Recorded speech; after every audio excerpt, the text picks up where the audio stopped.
Hi friends, నా పేరు Kiran. Welcome back to SR business. ఇప్పుడే కళ్యాణ్ రామ్ గారు యాక్ట్ చేసిన డెవిల్ మూవీ అయితే చూసొచ్చానండి. సో ఈ మూవీ ఎలా ఉందో చెప్తా, నాకు ఎలా అనిపించిందో చెప్తా, ఎవరికి బాగా నచ్చిందో కూడా చెప్తా. సో ఫస్ట్ మనం మూవీ ఏ బ్యాక్ డ్రాప్లో కథ తెలుసుకుందాం. ఈ మూవీ వచ్చేసి 1945 ఫ్రీడమ్ ఫైటర్స్కి సంబంధించిన మూవీ అండి. సుభాష్ చంద్రబోస్ గారి చుట్టూ ఈ మూవీ తిరుగుతూ ఉంటుంది.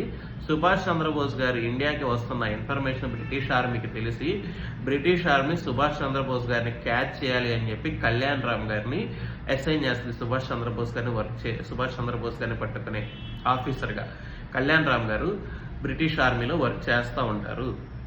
అలాగే బ్రిటిష్ ఆర్మీకి ఇన్ఫర్మేషన్ ఎలా వస్తుందంటే, బ్రిటిష్ ఆర్మీ వాళ్ళ సీక్రెట్ ఏజెంట్ని ఇండియన్ ఆర్మీలో పెడుతుంది. సుభాష్ చంద్రబోస్ గారి కింద వర్క్ చేసే వాళ్ళ దగ్గర బ్రిటిష్ ఆర్మీకి సంబంధించిన ఒక పర్సన్ అక్కడ వర్క్ చేస్తూ ఉంటారు. అతను సుభాష్ చంద్రబోస్ గారికి సంబంధించిన ఇన్ఫర్మేషన్ మొత్తం ఇక్కడ బ్రిటిష్ ఆర్మీకి ఇచ్చేస్తూ ఉంటాడు అనమాట.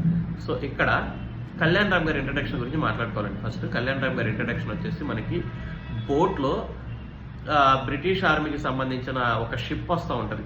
సముద్రం నుంచి బ్రిటిష్ ఆర్మీకి సంబంధించిన ఒక షిప్ వస్తూ ఉంటుంది. దాని మీద పైరెట్స్ అంటే సముద్రపు దొంగలు దాని మీద దాడి చేసినప్పుడు సముద్రపు దొంగల నుంచి ఆ షిప్ని సేవ్ చేసి దాన్ని తీసుకుని బ్రిటిష్ ఆర్మీకి ఇవ్వడంతో బ్రిటిష్ ఆర్మీకి కళ్యాణ్ రామ్ గారి మీద ఒక మంచి ఒపీనియన్ ఉంటుంది. ఇక్కడ కళ్యాణ్ రామ్ గారి ఇంట్రడక్షన్ అనమాట. అలాగే ఇంటర్వెల్ కూడా చాలా బాగా డిజైన్ చేశారు. ప్రొడ్యూసర్ అండ్ డైరెక్టర్ ఇద్దరు ఒకళ్ళే అయితే మూవీ ఖచ్చితంగా సక్సెస్ అవుతుంది. బట్ కాకపోతే ఈ మూవీ అన్ని టైప్ ఆఫ్ ఆడియన్స్ని యాక్సెప్ట్ చేయగలుగుతుందా లేదా అనేది చెప్తాను. అండ్ నెక్స్ట్ ఈ మూవీ మెయిన్గా సస్పెన్స్ థ్రిల్లర్ అండి. ఎలా అంటే ఇండియన్ ఆర్మీకి సంబంధించిన ఒక పర్సన్ వచ్చేసి బ్రిటిష్ ఆర్మీలో ఉంటాడు, బ్రిటిష్ ఆర్మీలోకి సంబంధించిన ఒక పర్సన్ వచ్చేసి ఇండియన్ ఆర్మీలో ఉంటాడు. వీళ్ళ సీక్రెట్స్ వాళ్ళకి, వాళ్ళ సీక్రెట్స్ వీళ్ళకి రివీల్ అవుతూ ఉంటాయి. సో ఈ సీక్రెట్ ఏజెంట్స్ని బ్రిటిష్ ఆర్మీ ఫైండ్ అవుట్ చేయగలిగిందా, అలాగే ఇండియన్ ఆర్మీలో ఉన్న బ్రిటిష్ సీక్రెట్ ఏజెంట్ని ఇండియన్ ఆర్మీ ఫైండ్ అవుట్ చేయగలిగిందా, ఎవరు ముందు ఫైండ్ అవుట్ చేయగలిగారు అనేది అయితే ఈ మూవీ అనమాట. ఇక్కడే మనకి సస్పెన్సెస్ ఉంటాయి. ఈ సస్పెన్స్ని మనము ముందుగానే క్యాచ్ చేయగలమా అంటే,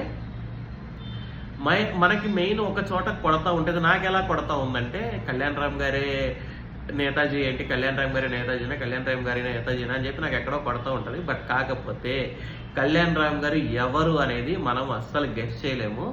సో ఆయన రివీల్ అయ్యే సీన్ మాత్రం రియల్లీ గూస్ బంప్స్ అండి. మనం ఏమనుకుంటాం అంటే ఇంటర్వెల్లోనే కళ్యాణ్ రామ్ గారు రివీల్ అయిపోతారు అనుకుంటాం. బట్ ఇంటర్వెల్లో కళ్యాణ్ రామ్ గారు రివీల్ అవ్వరు. ఇంటర్వెల్ తర్వాత ఒక సీన్ వస్తుంది. ఆ సీన్లో కళ్యాణ్ రామ్ గారు రివీల్ అవుతారు. ఆ సీన్లో జరిగే ఫైట్ కానీ, అక్కడ కళ్యాణ్ రామ్ గారిని రివీల్ చేసిన విధానం కానీ రియల్లీ గూస్ బంప్స్ అయితే వచ్చినాయి నాకు. అక్కడ సస్పెన్స్ని మనం క్యాచ్ చేయలేము. అలాగే సస్పెన్స్ థ్రిల్లర్గా ఇది ఖచ్చితంగా 90% మార్క్స్ అయితే తెచ్చుకుంది సక్సెస్. అలాగే ఇక్కడ మనకి క్లైమాక్స్ సస్పెన్స్ని మనం క్యాచ్ చేయగలం. క్లైమాక్స్ సస్పెన్స్ అప్పుడు కోడ్ లాంగ్వేజ్ ఉంటుంది కదా, ఆ కోడ్ లాంగ్వేజ్కి సంబంధించి నేనైతే క్యాచ్ చేశాను. మరి అందరూ క్యాచ్ చేస్తారో తెలియదు కానీ క్లైమాక్స్కి సంబంధించిన సస్పెన్స్ అయితే నేను క్యాచ్ చేశాను. అండ్ నెక్స్ట్ టాలీవుడ్లో మనకి ఎప్పటి నుంచో వస్తున్న ఒక డ్రాబ్యాక్, హీరోయిన్కి ఒక మంచి రోల్ ఉండదు కదా, జస్ట్ హీరోయిన్గానే వాడతారు. బట్ కాకపోతే ఇక్కడ సంయుక్త మీనన్ గారికి కూడా ఒక మంచి రోల్ ఇచ్చారు. ఆవి కూడా ఒక చీఫ్ ఎగ్జిక్యూటివ్ అనమాట. ఇండియన్ ఆర్మీ నుంచి వచ్చిన కోడ్స్ని ఇండియన్ సోల్జర్స్ ఉంటారు కదా, వాళ్ళకి ఆ ఇన్ఫర్మేషన్ని స్ప్రెడ్ చేస్తూ ఉంటుంది. ఆవిడ రోల్ చాలా బాగా చేశారు. సో ఫైనల్గా ఈ మూవీ ఎవరికి నచ్చిందంటే, సస్పెన్స్ థ్రిల్లర్స్ని బాగా లైక్ చేసే వాళ్ళకి ఈ మూవీ బాగా నచ్చిందండి. అలాగే సీక్రెట్ ఏజెంట్గా కళ్యాణ్ రామ్ గారు చాలా బాగా సెట్ అయ్యారు, చాలా బాగా వర్క్ చేశారు.